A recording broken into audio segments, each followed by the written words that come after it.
I'm Will Dove, and this is the IWR News for the week ending September 13th. In our top stories this week, will an AI take your job, the jobs which are most at risk? Pierre Poilievre promises to topple Trudeau's government. Bill Gates wants mandatory digital IDs. The European Union will soon introduce a mandatory digital ID for all foreign travelers. And the WEF admits that the pandemic was a test of public compliance with rights violations. Those and 9 more stories that mainstream media won't report, and our government doesn't want you to hear. AI technology is rapidly advancing and has the potential to significantly alter the job market, according to recent research from Statistics Canada. The implications of AI on employment vary, with certain jobs being more susceptible to automation, while others are likely to remain resistant. Statistics Canada has conducted an analysis using 2021 census data to estimate the risk of AI impacting various jobs in Canada. The findings suggest that 29% of jobs, equating to 3.9 million workers, are considered complementary to AI and thus less likely to be replaced. Conversely, 31% of jobs, or 4.2 million workers, could potentially be replaced by AI. The remaining 40% of jobs, comprising 5.4 million employees, are not at risk of an AI takeover.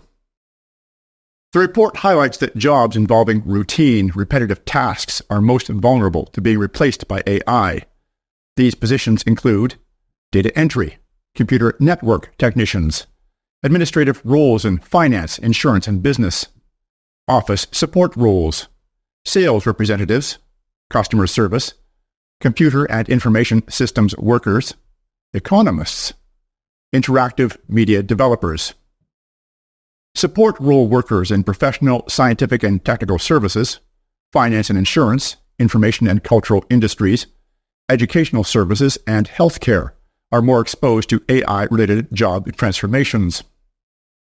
Jobs that require manual labor and are less routine are considered more resistant to AI. These roles include carpenters, plumbers, firefighters, food and beverage servers, laborers in processing, manufacturing, or utilities, support jobs in sales or service, trade helpers, construction laborers, jobs supporting health services, natural resource jobs, agriculture jobs, and accommodation jobs.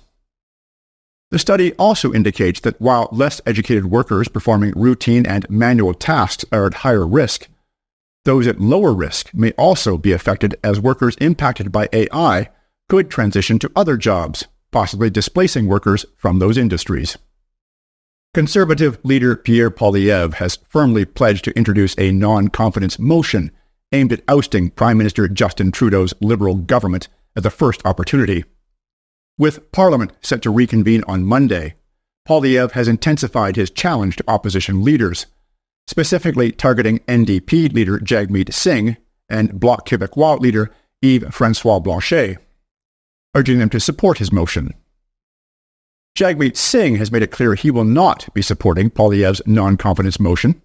Singh, who recently ended the NDP's supply and confidence agreement with the Liberals, maintains that his party will consider non-confidence votes on a vote-by-vote basis. Singh also accused Poilievre of attempting to strip away newly implemented benefits, emphasizing that the NDP remains committed to supporting these social programs. The Bloc Québécois, now positioned as a key player in a new balance of power, is ready to leverage its support in exchange for significant concessions from the Liberal government. Bloc leader Yves-François Blanchet has articulated a range of demands, including increased powers for Quebec in immigration matters and raising pensions for seniors aged 65 to 74 to the same level as those 75 and over. Despite these demands, Blanchet has expressed skepticism about aiding the Conservatives to gain power, focusing instead on extracting tangible benefits for Quebec from Trudeau's government. Recent polls reveal a divided public opinion regarding the timing of the next federal election. A Ledger poll indicates that 47% of Canadians support calling an early election, with this sentiment particularly strong among Conservative voters at 80%. The same poll shows that a majority of Canadians, 54%, believe the Conservatives will win the next election, with support for Trudeau's government at an all-time low. In a typical Liberal denial of the facts, Foreign Affairs Minister Mélanie Joly has claimed that Canadians do not wish for an election, while arguing that the Liberal government is making tough decisions. Canadians don't want elections. They just want us to do the job. They just want us to govern. And that's what we're doing. We're governing. We're taking tough decisions. Why? Because times are tough. And so, wait, let me finish. I'm speaking.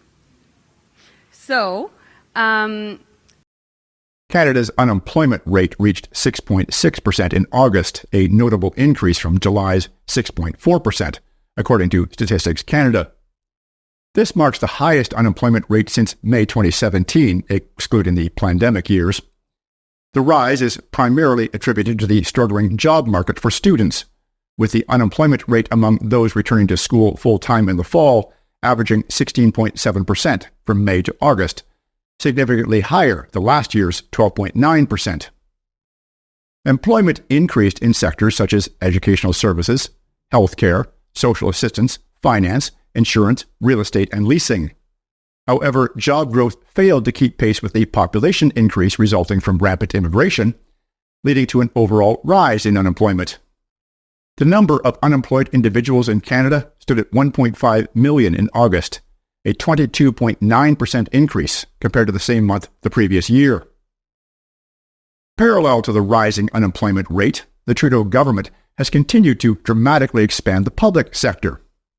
Since 2015, nearly 750,000 public sector jobs have been added.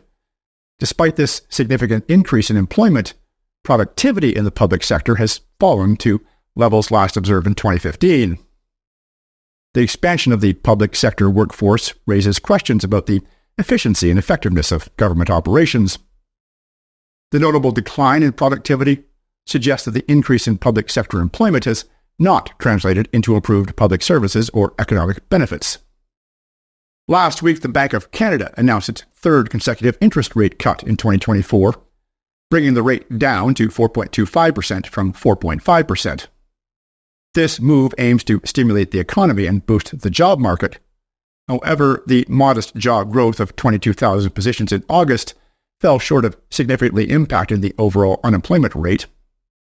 While the reduction in interest rates may rescue some homeowners from losing their homes, it will result in higher inflation. According to the Bank of Canada, the current inflation rate is 2.5%. However, in an upcoming interview with my team of financial experts, it will be revealed that the actual inflation rate is much higher than that, running into double digits. In yet another gross miscarriage of justice in tyrannical Canada, Justice David Lebrens sentenced Anthony Olenek and Chris Carbert to 6 years in prison for their roles in the Coutts border blockade in February 2022. The sentencing on September 9th comes after the two men spent over 900 days in remand awaiting trial. The two were part of the Coutts Four, who gained significant attention for a partial blockade of the Alberta-Montana Coutts border crossing during the Freedom Convoy protests. Two of the members, Chris Lysak and Jerry Morin, accepted plea deals on lesser charges in February. Lysak received a 3-year sentence for possession of a restricted firearm, while Morin was sentenced to 3.5 years for conspiracy to traffic firearms. Both sentences amounted to time served while awaiting trial. Olenek and Carbert had their conspiracy to commit murder charges dropped about a week before their sentencing, although Crown prosecutors are appealing this decision. This makes Justice Lebrens' decision even more heinous. Chris Carbert has been sentenced to 6.5 years for mischief and obstruction, and Anthony Olenek received 6 years for the same charges, along with possessing an explosive weapon. After accounting for time served, their remaining sentences are approximately 2 years each. Both will face lifetime firearms prohibitions and will be required to submit their DNA to a registry. It should be noted that Olenek worked in the gravel industry, where explosives are common. In August, the Crown requested a sentence of 9 years for Olenek and Carbert. The sentencing has drawn mixed reactions online. Gord McGill, a writer and trucker, criticized the judge's ruling as, gross judicial misconduct, stating that much of the sentencing relitigated charges for which the men were acquitted. Betty Carbert, Chris Carbert's mother, shared similar sentiments, expressing doubts about the judge's reliance on actual facts. You can see my interview with Gord McGill on the Coutts 4 at ironwoolreport.com. In this week's members version of the IWR News, which you can access with a free 7-day trial at ironwoolreport.com, Alberta Conservatives are seeking legislation to protect women's spaces, a summary of recent terrorist plots in Canada resulting from rampant immigration. Bill Gates wants a mandatory digital ID. The European Union will require a digital ID with biometric data for all travelers starting this fall. Tensions escalate between East and West forces as Russian drones invade NATO airspace. The conflict in Gaza continues amidst polio vaccination efforts. Germany reverses years of open border policies by greatly reducing immigration. The World Economic Forum admits the pandemic was a test of public compliance with rights violations. Evidence emerges that the COVID shots had been in development for 20 years before the supposed emergency approval, and China's investments in Africa could increase NATO BRICS tensions. This report is just one example of the investigative journalism I bring you at ironwoolreport.com. My efforts to bring you the truth, with 2 exclusive interviews and 1 counter-narrative news report each week, are entirely funded by viewer subscriptions. In interviews coming out this week, on Sunday, data analyst and researcher Steve Kirsch on vaccines and AI. With the proliferation of AI search engines, which are often programmed to lie to you, Steve drops a bombshell as he and an AI expert find a way to get Google's Gemini AI to tell the truth about the many harms of mRNA vaccines. Find out how he did it, along with some of the most recent data on vaccine harms. Then on Wednesday, Natural Health Product Protection Association founder and lawyer Sean Buckley on a plan to save natural health products in Canada.